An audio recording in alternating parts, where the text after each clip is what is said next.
Au cours de la veillée pascale prochaine, il y aura 14 catéchumènes qui recevront les sacrements de l'initiation chrétienne. Alors, monsieur le doyen Pascal Roger, ces catéchumènes, d'où viennent-ils en fait? Soit qu'ils viennent d'une autre religion, comme l'islam par exemple, soit qu'ils viennent d'un milieu agnostique ou tout à fait athée. Et donc ils demandent tout à coup à l'Église un accompagnement qui dure 1 an et demi. Donc il y a 1 an et demi qu'ils cheminent. Il y en a d'autres qui ont été baptisés, par exemple, ce n'est pas le cas des 14 en question, mais qui ont été baptisés à leur enfance et puis il ne s'est plus rien passé après, et qui maintenant sollicitent la communauté chrétienne pour recevoir, faire leur première communion ou leur confirmation. En tout, les 14 compris, il y en a plus de 40 qui cheminent ici pour l'unité pastorale Notre-Dame d'Arlon, dans 9 équipes différentes, Donc oui, c'est un phénomène assez marquant dans la mesure où auparavant il y en avait 2-3 chaque année, et là tout à coup il va y avoir donc 14 baptêmes maintenant, et il y aura encore 9 autres qui vivront leur confirmation et leur première communion à la Pentecôte. Alors en fait, qu'est-ce qu'ils reçoivent exactement comme sacrement? Quand on est baptisé à l'âge adulte, on reçoit les 3 sacrements de l'initiation chrétienne. Baptême, confirmation et Eucharistie. Première communion, si vous voulez.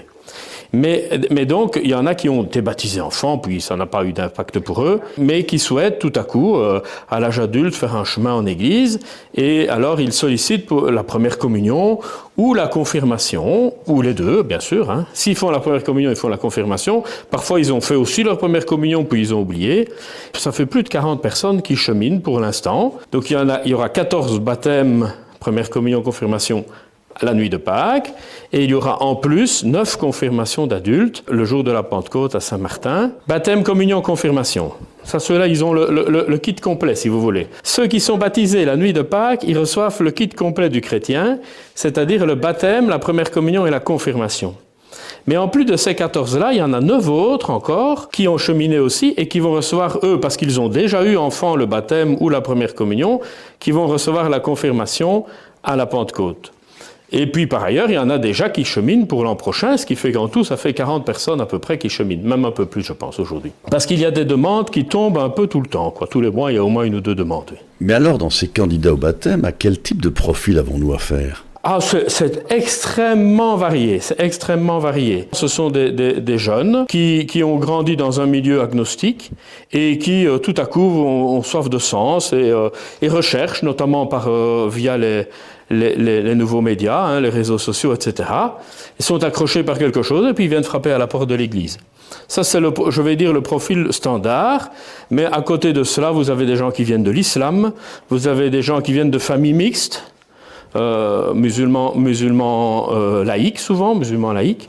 Voilà, il y a vraiment tous les profils. Et il y a l'un ou l'autre réfugiés aussi. Il y a des Belges, il y a des gens de toutes nationalités, mais c'est quand même majoritairement des Belges. Alors ce nouvel engouement pour le sacrement, est-ce que vous l'accueillez comme un cadeau, comme un défi? C'est un beau cadeau, oui.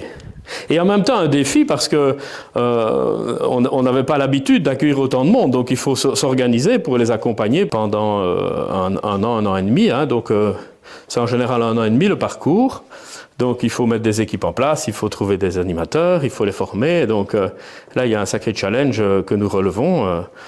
Mais c'est un bel investissement, mais un gros investissement. Alors évidemment, la préparation à ces sacrements, ce n'est pas une affaire banale, cela prend du temps. Une réunion tous les 15 jours avec un accompagnateur, par petits groupes. Alors on essaye de faire des groupes cohérents, mais il faut beaucoup de souplesse, comme les demandes tombent un peu ponctuellement. Il faut beaucoup de souplesse pour l'animateur. Ce sont des chrétiens engagés de la paroisse qui acceptent d'assumer cette mission, oui. Alors pendant ces formations, qu'est-ce qu'on y apprend? On y découvre toutes les dimensions de la vie chrétienne. Donc il y a d'abord, bien sûr, c'est ce qu'on appelle un processus d'initiation. Comme je dis volontiers, moi, si vous me mettez sur un terrain de football, je peux vous décliner les règles du football, mais je suis incapable d'y jouer correctement. Eh bien, dans la foi chrétienne, c'est la même chose. On peut avoir une bonne théorie de ce que c'est la foi chrétienne, mais ne pas l'expérimenter. Donc ici, c'est un chemin vraiment d'initiation, c'est-à-dire, évidemment, on découvre le message chrétien, la Bible, la tradition de l'Église, mais on y découvre aussi, on fait aussi l'expérience l'expérience de la vie en Église, l'expérience de la prière, l'expérience de la solidarité, du partage, de la fraternité, voilà. On donne l'occasion aux futurs baptisés de vraiment expérimenter tout ce qui fait la vie chrétienne, quoi, pour qu'ils découvrent à la fois combien ils sont aimés de Dieu, mais pas seulement en théorie, pas seulement pour leur tête, mais aussi dans leur cœur et dans leurs relations. Ils intègrent une communauté de croyants qui les porte, hein. Et d'ailleurs, il y a des rites qui se font déjà sur le cheminement dans la communauté, et chacun des catéchumènes qui vont être baptisés à Pâques, depuis le mercredi des Cendres, la communauté chrétienne leur a proposé un parrain qui prie pour eux, quoi, qui les porte dans la prière. Il y a 14 personnes qui se sont engagées à ne faire que de prier pour ces catéchumènes, pour qu'ils se sentent vraiment portés par une communauté qui les accompagne dans leur initiation à la vie chrétienne. Oui, clairement, c'est pas banal, c'est un véritable investissement. C'est un choix, quoi. Il y en a un d'eux qui me dit, qui est d'origine musulmane, et qui me dit, mais voilà, pour devenir musulman, moi je vais voir l'imam, et le soir même, je suis musulman. Dans l'église, il s'y investit. Il me dit, oui, en effet, ça demande un engagement. Parce que la liberté est importante, il ne faut pas leur vendre un chat dans un sac, quoi.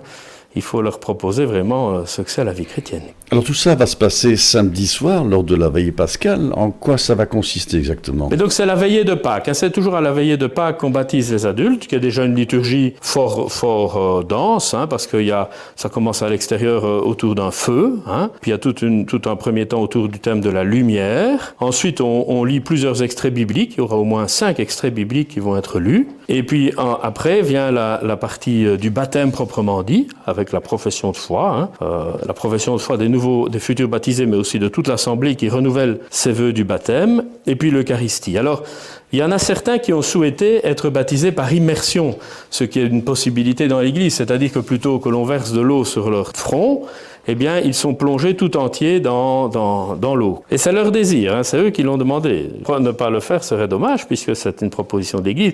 Hein, ça veut dire, le baptême, c'est une renaissance, et donc on est plongé dans l'eau, et puis c'est comme si on était plongé dans la mort, et puis on se relève, et alors on est vivant d'une vie nouvelle, quoi. C'est comme une nouvelle naissance, en sorte. Hein. Le parallèle avec Pâques, hein, où justement, le Christ est mort au tombeau, et puis il renaît à la vie. Donc, c'est la même chose pour le baptisé. Et la confirmation, c'est avec de l'huile. Hein. Donc, c'est de l'huile que l'on met sur le front. Hein.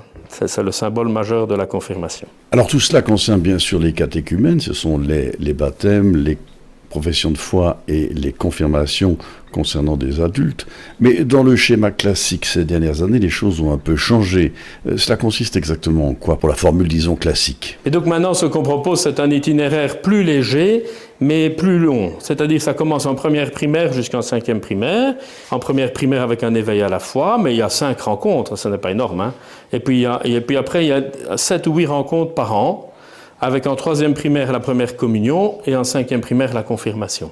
Alors, avez-vous constaté récemment une baisse des candidatures au baptême ? Donc, le baptême des petits-enfants, ça se tasse un peu, mais nous avons, même phénomène, des baptêmes d'enfants en âge de scolarité, quoi. Donc, c'est les enfants qui, à 6, 7, 8, 10 ans, 12 ans, demandent le baptême. Ainsi, le jour de Pâques, alors, nous aurons de nouveau des baptêmes, mais d'enfants en âge d'école, et des premières communions aussi d'enfants qui ont 12, 13 ans, donc ils ne sont plus dans le parcours habituel, donc ils ont fait de nouveau un parcours parallèle. En fait, c'est la véritable nouveauté, c'est que le chemin traditionnel, je suis baptisé petit enfant et puis je fais toutes les étapes, ça se tasse un peu, mais on a une inflation de demandes à tous âges, quoi. C'est vraiment ça. Et donc, pour la communauté chrétienne, le défi, c'est de mettre en place des accompagnements à toute étape. Hein. Vous avez, par exemple, une famille qui vient et qui me dit, voilà, moi j'ai une fille de 14 ans qui est baptisée mais qui n'a pas fait sa première communion, n'est pas confirmée, un de 11 ans, même chose, et puis un de 10 ans, il n'a pas été baptisé. Et voilà. Et donc, il faut systématiquement s'appliquer, proposer des itinéraires à chacun. Ça mobilise beaucoup la communauté chrétienne parce qu'il faut beaucoup d'accompagnateurs pour tout ça. Hein. Et comme à Arlon, c'est quand même populeux, donc les demandes sont nombreuses. Donc voilà, c'est un vrai défi d'aujourd'hui. Le schéma standard se tasse un peu, même si ça reste important, les baptêmes d'enfants, hein, il y en a quand même encore beaucoup. À côté de cela, nous avons de plus en plus de demandes, et c'est comme ça que le jour de Pâques, il y aura encore de nouveau 7 ou 8 célébrations. Certains auront la première communion, d'autres le baptême le jour de Pâques. Mais ça, des enfants alors en âge d'école, oui. Alors plus récemment, suite à la visite du pape en Belgique, il y a eu une sorte de vague de débaptisation. Est-ce que vous avez constaté cela vous-même ou pas? Si, donc j'ai eu une vingtaine de courriers me demandant d'être rayé du registre. À proprement parler, l'expression débaptisé n'est pas tout à fait pertinente dans la mesure où on ne peut pas effacer un événement de l'histoire. Maintenant, le baptême ne parle qu'à celui qui est croyant. Donc nous avons le devoir d'inscrire dans le registre que la personne a souhaité abandonner la foi chrétienne et nous le signifions à la personne qui le demande. Maintenant, il faut être clair, les personnes qui ont demandé ça, ce sont des personnes qui sont déjà à milieu de la foi chrétienne. Ils ont été baptisés parce que leurs parents l'ont voulu à un moment donné de leur histoire. Ça ne les touchait plus du tout, ça n'avait pas d'impact dans leur vie, quoi. Donc ils n'étaient pas des membres actifs de la communauté chrétienne. Oui, non. Ce sont des gens qui voilà, ils ont été baptisés un jour dans leur histoire, mais voilà, et c'est vrai que les propos du pape ont fait un peu polémique et aussi incité par certains mouvements hostiles à l'Église qui ont promu cette démarche de débaptisation parce que les documents, il y avait des formulaires même standards qui nous arrivaient, on voyait bien que c'était une sorte de campagne, quoi. Mais bien sûr, nous actons leur demande, c'est la liberté, on n'est jamais chrétien de force.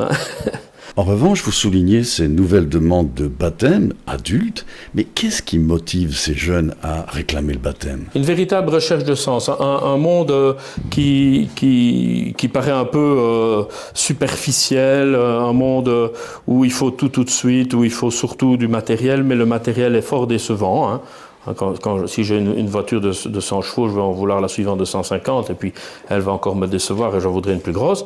Et donc des gens et surtout des jeunes qui ont soif de sens, qui veulent donner du sens à leur vie, qui veulent autre chose, qui découvrent qu'ils ont une dimension spirituelle en eux qui est précieuse, l'intériorité. De plus en plus, nous avons de jeunes qui fréquentent les messes et même parfois des messes sans chant, la messe du dimanche soir qui est une messe basse. Eh bien, il y a beaucoup de jeunes qui viennent comme ça parce qu'ils disent au moins là on a une parole positive qui nous aide pour vivre notre semaine. On vit dans le calme, hors du bruit. Aussi une recherche de silence. Le silence qui fait défaut dans notre société et qu'on craint d'ailleurs, puisqu'on met même s'il y a un peu de silence, on veille à mettre des choses sur ses oreilles pour avoir de la musique tout le temps parce qu'on a peur du silence, mais il y en a d'autres qui découvrent que le silence, c'est la porte ouverte à l'intériorité, évidemment. Et c'est vrai qu'à Arlon, il y a le phénomène Église Saint-Martin. Il faut reconnaître que l'Église Saint-Martin a un côté très attractif comme ça, donc les gens viennent aux célébrations. Et la communauté est chaleureuse, les autres sont chaleureuses aussi, vous savez, mais c'est parce que je ne sais pas pourquoi, c'est Saint-Martin qui a un rôle comme ça attractif. Le fait qu'il y ait une offre de célébration aussi importante, 3 messes chaque dimanche, donc... Eh bien, un grand merci, monsieur le doyen, pour toutes ces explications. Et évidemment, on souhaite bon vent pour ces 14 candidats catéchumènes au baptême lors de la veillée pascale. Bonne fête de Pâques à toutes et à tous.